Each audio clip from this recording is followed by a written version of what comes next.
자, 이번 시간에는 이항 정리에 대해서 공부해 보도록 하겠습니다. 자, 이항 정리라는 것은 항이 두 개인 다항식을 거듭 제곱했을 때 그 개수를 정리한 것이 바로 이항 정리입니다. 그래서 우리가 항이 두 개인 다항식을 보통 a 플러스 b 이렇게 표현을 해서 a 플러스 b의 n제곱을 전개했을 때 그 개수들은 어떻게 정리가 되는지 한번 살펴보도록 하겠습니다. 자, a 플러스 b의 n제곱을 하기 전에 일단 우리가 알고 있는 a 플러스 b의 세제곱을 먼저 전개해 보도록 하겠습니다. 자, 그럼 a 플러스 b의 세제곱이라는 것은 다항식 a 플러스 b를 3번 연거퍼서 곱하는 것이죠. 그럼 3번 연거퍼서 곱하면은 항이 이제 8개가 나올 텐데 하나의 항이 나오는 원리는 어떻습니까? 이 괄호에서 a나 b 중에 하나를 선택하는 것이고, 그 다음에 두 번째 괄호에서 a나 b 중에 하나를 선택하고, 세 번째 괄호에서 역시 a, b 중에 하나를 선택해서 그 세 개를 곱하면 바로 하나의 항이 탄생하는 것이죠. 자, 그러면은 우리가 이 세 개의 괄호에서 a나 b를 선택하는 것이기 때문에 우리가 B를 선택하는 것을 기준으로 해서 한번 전개를 해보도록 하겠습니다. 자, 지금 괄호가 3개니까 3개고요. 3 컨비네이션. 3개 중에 B를 0번, 즉 한 번도 선택하지 않을 경우, 이럴 경우는 이 3번 다 A를 선택한다는 이야기죠. 그렇다면은 A 세제곱이라는 항이 나올 겁니다. 이 한 가지 경우밖에 없겠죠. 그러니까 3시 0, 개수가 1이 나오는 거 아니겠습니까? 그 다음에 3개 중에 그럼 이번에는 B를 한 번, B가 기준이라고 했습니다. B를 한 번만 선택하는 경우는 어떤 경우가 있겠습니까? 자, 3개 중에 B를 한 번만 선택하는 경우는 1번을 B를 선택하는 경우, 그럼 나머지 2, 3은 A가 되겠죠. 또는 2번을 B를 선택하는 경우, 그럼 1, 3번은 A를 선택하는 것이 되겠죠. 또 3번을 B를 선택하는 경우, 그럼 1, 2번은 A가 되겠죠. 그렇다면 항은 A제곱 B가 만들어지겠죠. A제곱 B. 이렇게 B를 한 번 선택하는 경우는 3시 1이기 때문에 이렇게 세 가지 형태가 나온다는 것을 알 수가 있습니다. 그럼 이번에는 B를 3번 중에 2번 선택하는 경우, 3번 중에 2번 선택하는 경우는 뭐 B를 1번과 2번에서 B를 선택하는 경우, 그럼 3번은 A가 되겠죠. 또는 1번과 3번에서 B를 선택하는 경우, 그럼 2번은 A가 되겠죠. 또는 2번과 3번에서 B를 선택하는 경우, 그럼 1번은 A가 되겠죠. 이럴 때는 A, B 제곱이라는 항이 만들어지겠죠. 자, 마지막으로 그러면은 B를 3번 선택하는 경우가 있겠죠. B를 3, C, 3이 되겠죠.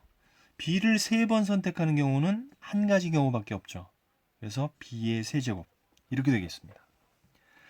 자, 그래서 우리가 이 전개식을 보니까 3C0은 1이죠. 그럼 A 세제곱이 되고 3C1은 3이 됩니다. A제곱 B, 그 다음에 3C2도 3이니까 3AB제곱, 그 다음에 3C3은 1이니까 B의 세제곱, 이런 식으로 나타낼 수가 있는데, 우리가 여기서 좀 규칙을 한번 살펴보면 우리 거듭제곱을 3번 했기 때문에 이 앞에 컨비네이션 앞에는 똑같이 이 3이 되는 거고요. 그 다음에 이 컨비네이션 뒤에 나오는 숫자는 뭐와 같냐면 B의 지수와 같겠죠. B를 선택한 횟수니까 여기서는 0번을 선택했으니까 B의 0제곱. 그 다음에 A와 B의 개수를 합하면 항상 3이 된다는 것을 알 수가 있습니다. 네, 이런 규칙을 염두에 두시고 이번에는 본격적으로 A 플러스 B의 n제곱을 전개해 보도록 하겠습니다.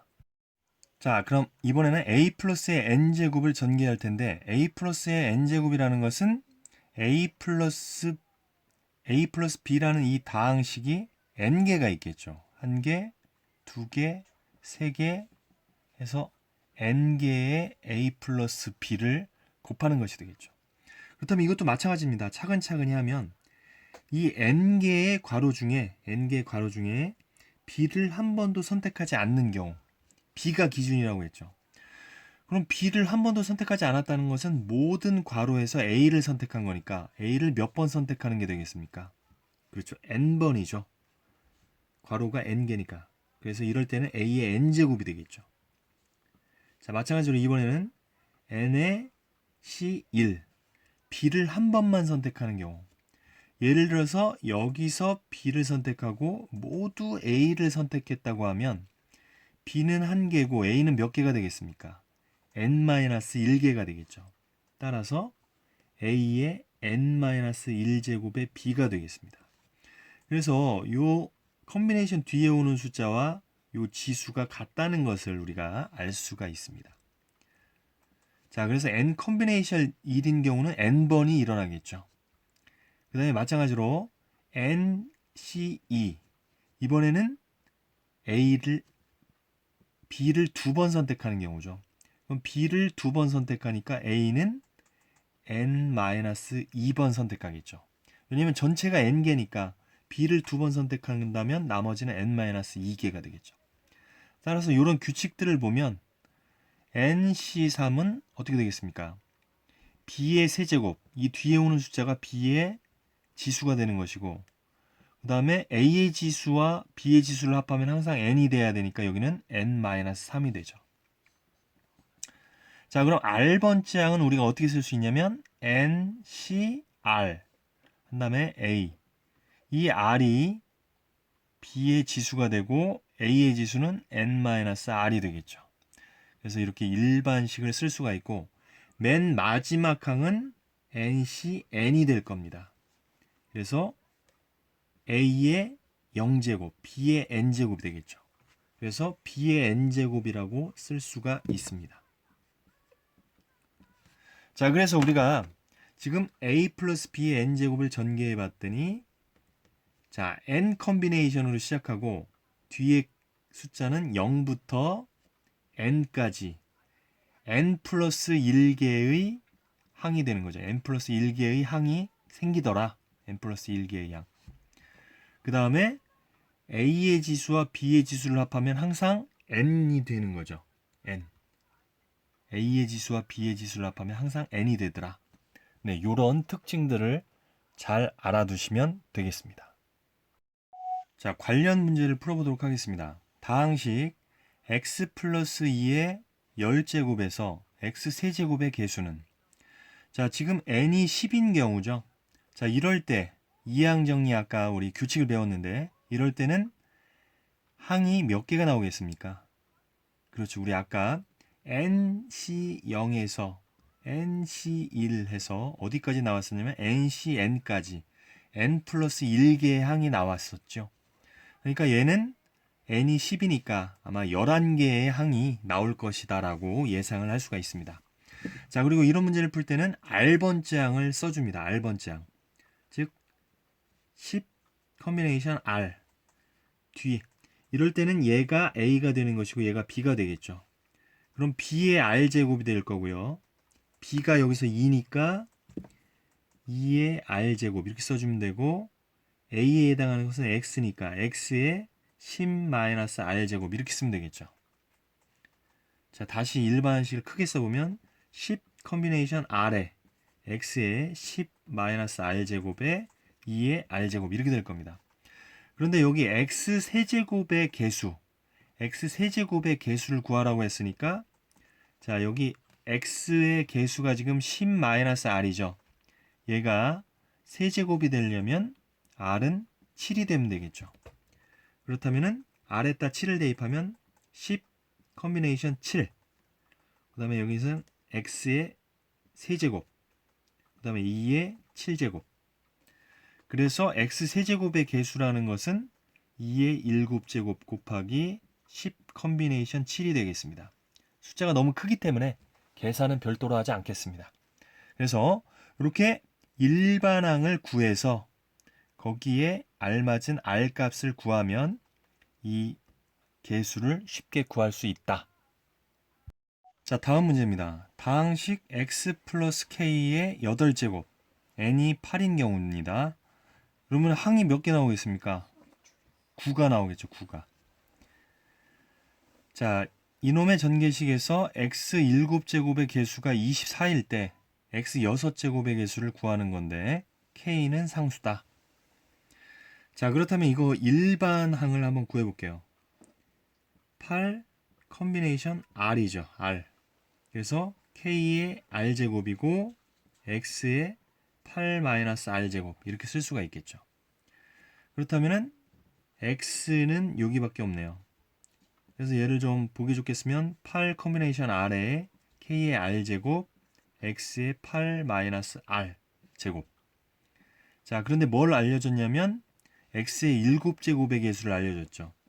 그럼 8-r, x의 개수가 7이 되려면 이때 r은 1이 되면 되겠죠. 1. 자, 그럼 2를 대입하면 8 컨비네이션 1 곱하기 k의 1제곱. 이것이 24라는 이야기죠. 그럼 여기서 우리가 k를 구할 수 있다 이겁니다. 그럼 8C1은 8이니까 k는 3이라는 것을 알 수가 있습니다. 자, 이제 미지수 k의 값을 알았습니다. 그래서 여기 3의 r제곱이라고 쓸 수 있는 거죠.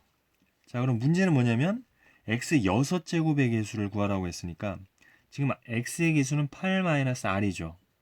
얘가 6이 되려면 r은 2가 되면 되겠네요. 자, 그러면은 계산을 해보면 8 컨비네이션 2에 3의 제곱 그 다음에 x의 6제곱이 됩니다.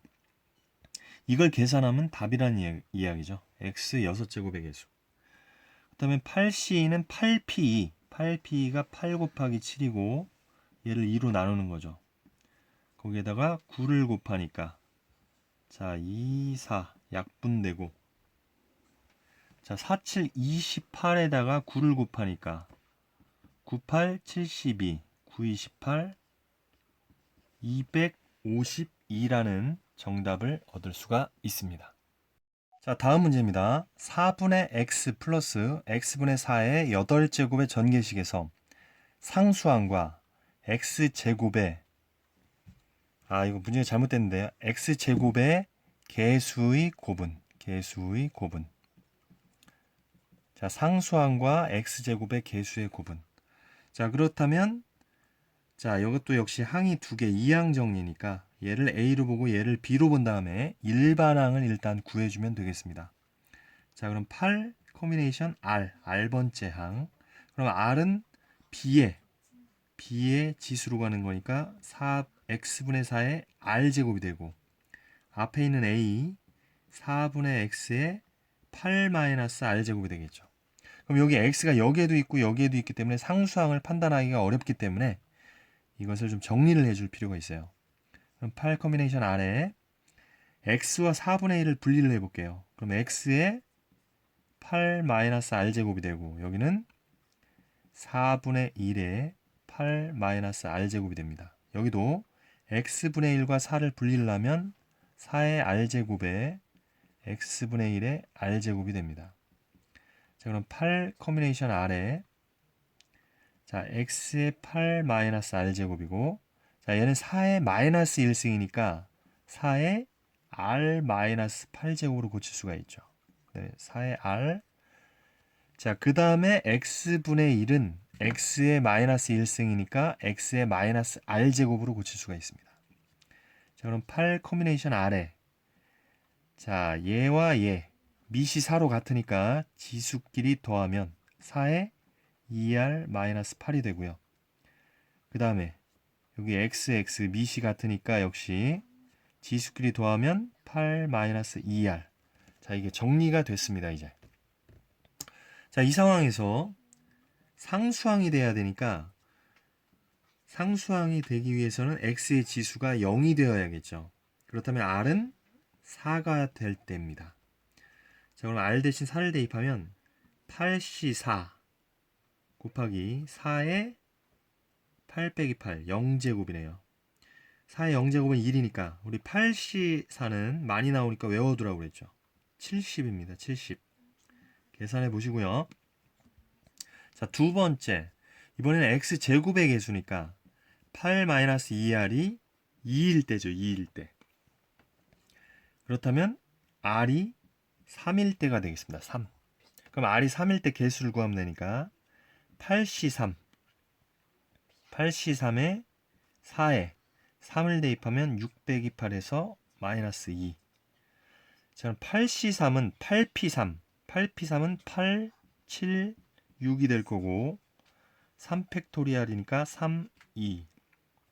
여기에다가 4의 제곱분의 1이니까 16분의 1 이렇게 되겠습니다. 그러면은 3이 6 약분되고 8일은 8, 8이 16 해서 2분의 7이 되겠습니다. 자, 그래서 상수항 7. 자, 그럼 상수항이 70이고요. x제곱의 개수가 2분의 7이니까 자, 둘이 곱하면 35 곱하기 7이 돼서 7, 5, 35, 7, 3, 21 해서 245라는 정답을 얻을 수가 있습니다.